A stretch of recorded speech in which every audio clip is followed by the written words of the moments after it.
Tai gerai ėjusi turnyras.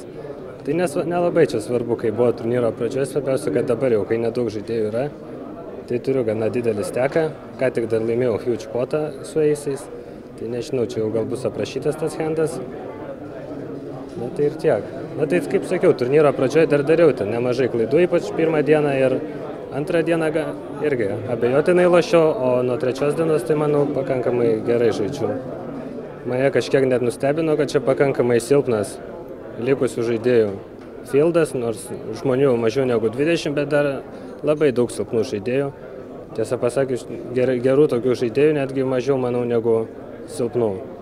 Na, šiaip jau su pertraukomis, nes visgi duoda valandas pamiegoti, net 24 valandas vyksta tas turnyras.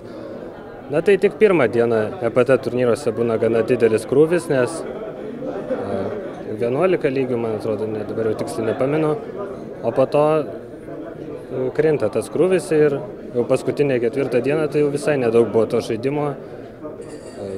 Gal 6 valandos gal buvo, tik įskaitant netgi ir pertraukas. Bet aišku, šiandien tai turbūt vėl nusimato gana daug žaidimo. Na, nežinau, kodėl jie iš viso reikėtų išskirti kaip kažkokį ypatingą žaidėją ar aukšto lygio.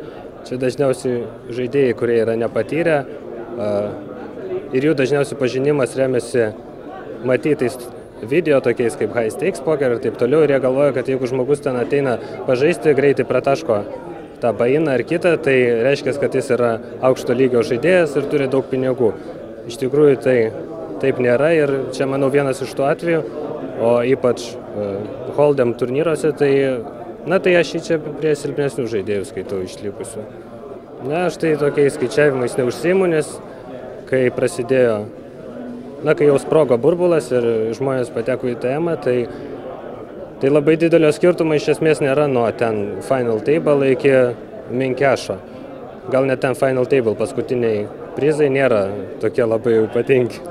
Ne, tai jokio spaudimo, nes, kaip jau sakiau, čia viskas vyksta gana nuosekliai, ir stekai čia labai dideli, čia nereikia tikėtis, kad viskas įvyks per vieną handą, kažkas ten gaus kingus prieš damas ir ten visi viską sustums prie flop ir viskas to pasibaigs. Čia short stekų jau beveik nėra, kaip jau sakiau, stekai labai dideli ir bus gana daug tokio žaidimo.